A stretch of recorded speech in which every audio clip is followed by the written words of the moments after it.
I'd like to call our next witness, Donald Trump, who certainly needs no introduction. Your fame and reputation precede you, Donald. We're very happy to have you here. We know you to be very frank and outspoken, and you've had extensive experience, not only in large real estate developments, but also in sports and gaming and entertainment industries. And I'm glad you're able to make it here this morning, and appreciate your waiting and being so patient as you have been.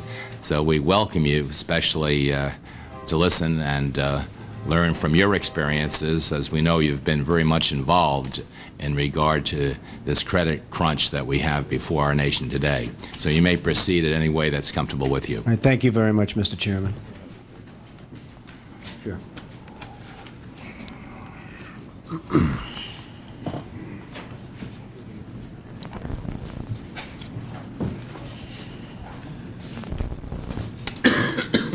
What are we waiting for?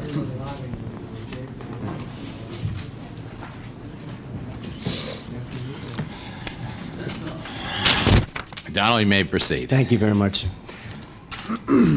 Well, first of all, I think I could say to Mr. Seidman, who I believe has done a really fantastic job while he was in government, that had the 1986 catastrophe of the Tax Reform Act not been passed, I'm not sure that you'd know Mr. Seidman in the capacity of RTC. You'd know him in some perhaps more positive capacity, but not in the Resolution Trust. And I think in bringing that point up to Mr. Seidman before, he tended to agree with me, I think. Good. So this tax act was just an absolute catastrophe for the country, for the real estate industry, and I really hope that something can be done, as Congressman Thomas recently said, that something can be done to change at least parts of it, because it has taken all incentive away from investing in real estate, and real estate really means so many jobs. I mean, you have a city called New York City. You have a city, Boston. You have other cities and so many other cities. But I can tell you from very personal knowledge, New York City has virtually no construction right now. And we're not only talking about office buildings, of which there are many. We're talking about housing, moderate income housing, low income housing, even high income housing, where you create jobs. You create so many other things. They buy carpet. They buy furniture, they buy refrigerators, they buy other things that fuel the economy. And incentive has to be put back into the construction of things that are needed, such as housing of all kinds. I heard this morning that we've had the lowest number of houses built in terms of the housing since 1946 or 1947. And that's not much of a tribute to this group of folks that are representing the country, unfortunately. I feel I feel very badly about it. Everybody feels very badly about it. The fact is that the one word that nobody up on the panel has mentioned is the word depression. And I truly feel that this country right now is in a depression. It's not a recession. People are kidding themselves if they think it's a recession. You look at what's happening in the automobile business and in the retailing business. The retailing business in any part of the country virtually is a total disaster. Everybody feels very badly about it. The fact is that the one word that nobody up on the panel has mentioned is the word depression. And I truly feel that this country right now is in a depression. It's not a recession. People are kidding themselves if they think it's a recession. You look at what's happening in the automobile business and in the retailing business. The retailing business in any part of the country virtually is a total disaster. But the real estate business, we're in an absolute depression. And one of the reasons we're there is what happened in 1986, in addition to what Mr. Seidman said, is what happened in 1986 with the changes. So I really came on the basis that I wanted to, I'll answer questions on it, but I wanted to discuss the Tax Act of 1986. Active, passive, you're absolutely right, 100% right, and something has to be done. It has to be brought back. It has to be reformed. It has to be taken care of. I think for certain types of building, such as housing, I think depreciation schedule should be very severely limited, cut, so that people have incentive to build housing as opposed to commercial, which really, again, the commercial is probably taken care of for a long while. The reason it's taken care of for a long while, however, unfortunately, is the fact that the economy is so bad that there's no reason for the commercial. And I think that gets taken care of and gobbled up very quickly if the economy improved. one of the big things that we don't have today that we used to have and that was a very good thing for real estate, and that's the whole word of syndication and investment. And if you're a dentist and you're making $200,000 or $300,000 a year, and you can't invest now in real estate. The reason the stock market is artificially high, in my opinion, is there's no other form of investment. I mean, you can't put it into real estate, and you can't put it into bonds. So people are putting it into a stock market. All the companies in the stock market are doing lousy, but their stock is high. And I think what we have is when the stock market goes down by, let's say, 1,000 points in 2 days, which perhaps it might, then we're in a full-scale depression. Then everybody admits it. Then the politicians admit it, the president's going to admit it, everybody's going to admit it. And right now, the only thing that sort of keeps the word depression off their lip is the fact that we really have a 3,000 stock market and people are surprised to see it, because the companies certainly aren't doing very well within the market itself. But the syndication of real estate was a very positive thing. And you can't syndicate. You can't have people putting up equity. That would take a lot of the strain off the banks. If people could put up equity in the form of equity money for syndication, where you used to be able to go out and syndicate a piece of real estate, today you can't. A lot of the strain that we're talking about, liquidity crisis, a lot of the strain comes off the banks. And I think it could really open up a whole new market. And the other thing is, frankly, by having cut the high-income tax rates to 25%, as an example, people don't have the incentive anymore to invest. They're saying, why should I take a chance on investing in low or moderate income housing? I might as well just pay the tax. But the fact is that 25% for high-income people, it should be raised substantially, with the understanding that if you invest, you can get it down and down substantially below that number. The incentive was taken away when the tax rates came down for high-income people.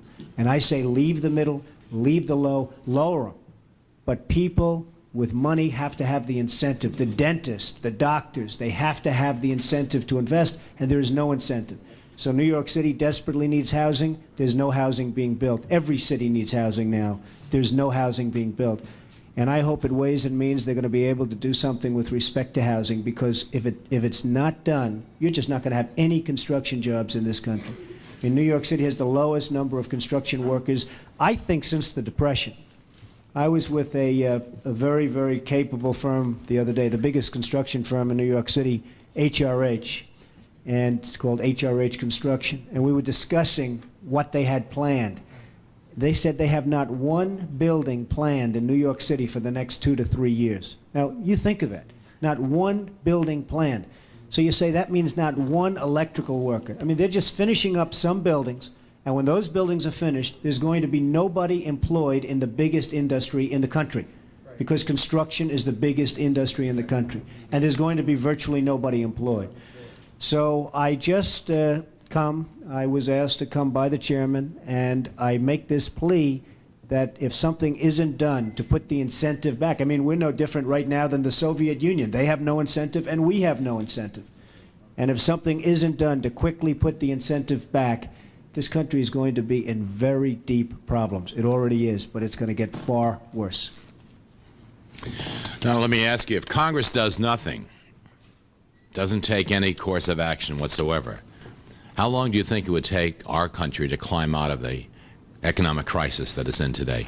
Well, I think if incentives aren't given through taxing and other means, I believe that this country could be in this deep recession/depression for years. For years. I see no sign of any kind of an upturn at all. There's no incentive to do anything. There's no incentive to invest. Everyone's doing badly. Everyone. The wealthiest people are doing badly. The poor people are doing badly. Everybody is doing badly. I mean, you walk around the cities today, very, very few are doing well. And unless the incentive is given back to this country, and it's been taken away with 1986, unless it's given back, I really think you could be. I mean, there's an expression that we're using, survive till 95. I think it's maybe longer than that. It's survive to 95. I think we're being generous. It's really, really bad. And you folks are going to have to do something to fix it and to get people moving. How did we get here as we are? Has it been the mountain of debt that's been created in the public and private sector? Well, I think has it been the generosity, as Mr. Seidman said, of our tax laws and allowing interest rates to be deducted so that it encourages a debt-driven economy? Well, I think we got here by the fact that at the time certain things were done. I can speak in terms of the real estate business. Certain deals were made predicated on a certain tax policy, and then that tax policy was changed. I mean, I truly believe that you wouldn't have had the savings and loan crisis.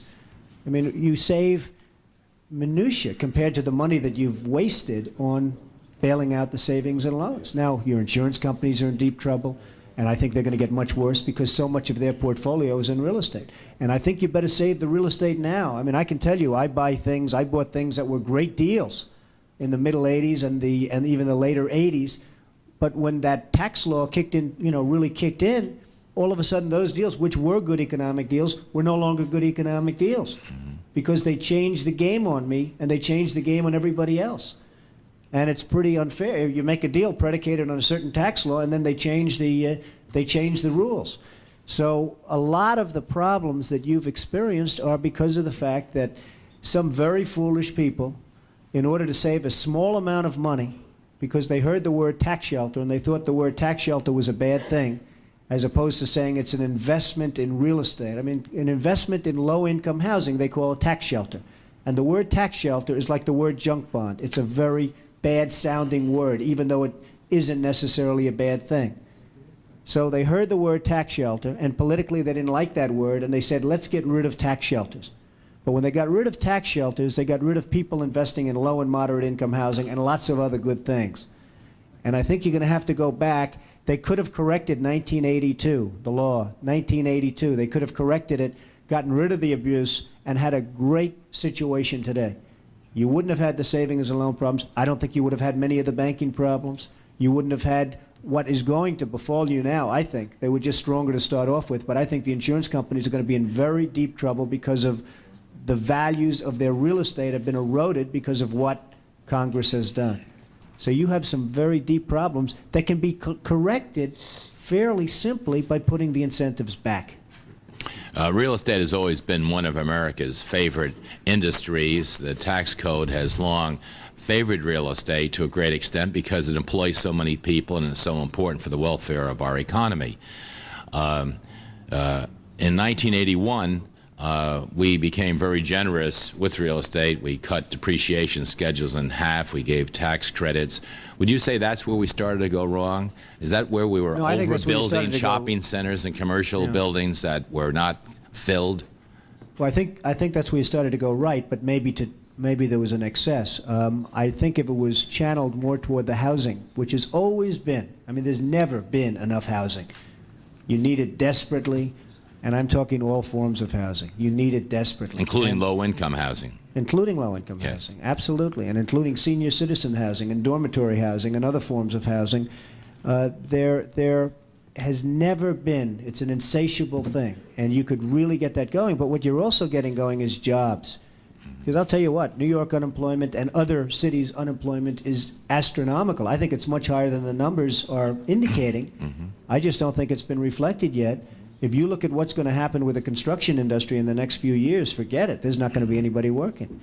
So I really think you need that for a lot of reasons, but also to spur jobs. Passive losses is one thing that many people draw attention to. Mr. Seidman, you did, members of this committee did.